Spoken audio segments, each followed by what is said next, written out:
News. मैं हूं आपके साथ अपराजिता। चलिए रुक करते हैं झारखंड की एक खबर पर। एसीसी सेवानिवृत्त कामगार संघ के बैनर तले खलारी अंचल कार्यालय के समक्ष एक दिवसीय धरना दिया गया। धरना में खलारी सीमेंट कारखाना के सेवानिवृत्त कामगार, उनके परिजन, काफी संख्या प्रखंड के सामाजिक कार्यकर्ता व जनप्रतिनिधियों मौजूद थे।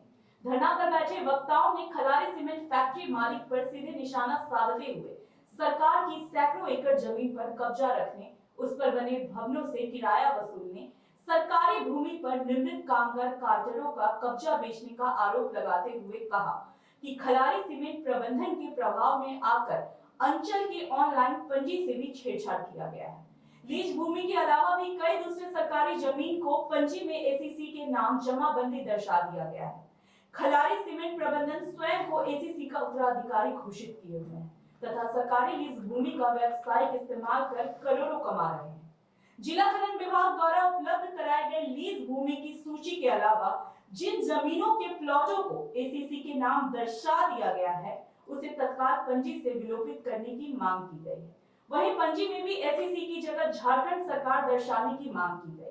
तय हुआ है कि जल्दी संघ का एक प्रतिनिधि मंडल उपायुक्त से मिलकर खलारी के इस बड़े जमीन घोटाले का खुलासा करेगा। आवश्यकता पड़ी तो प्रबंधन निदेशालय को भी इस भूमि घोटाले से अवगत कराया जाएगा। इस दौरान संघ के प्रतिनिधि मंडल द्वारा अंचल अधिकारी खलारी के नाम का एक ज्ञापन सौंपा गया। पंचायत सचिवालय बनाना हो, जमीन हो जाती है अंचल सरकारी भूमि हो जाती है, और वही जमीन जब रुंगटा की आवश्यकता होती है तो वही जमीन रुंगटा की हो जाती है। मुझे ये समझ में नहीं आता है कि जो 30-40 वर्षों से जो क्वार्टर में रह रहे हैं वो आखिर है क्या, जिन्होंने अपने खून पसीना से इस फैक्ट्री को सींचा और अपना कीमती समय दिया। ये समझ में नहीं आता है कि आखिर ये जमीन है किसकी। कुछ लोगों को आम नोटिस आ गया है, तो जो भी सीमेंट फैक्ट्री का वर्करगण है, वे लोग फैक्ट्री में अपना सेवा दिए और सेवा के दौरान सारा समय ही गवा दिए, और उसके बावजूद जो उसे रहने के लिए क्वार्टर दिया गया।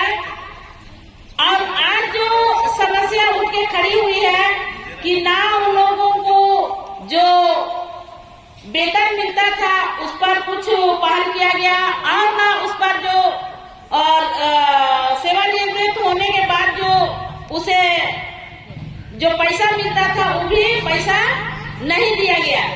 तो अभी के लिए इस खबर में बस इतना ही। ऐसे झारखंड से जुड़ी तमाम जानकारी के लिए बने रहे हमारे साथ और देखते रहे GVN 24 न्यूज।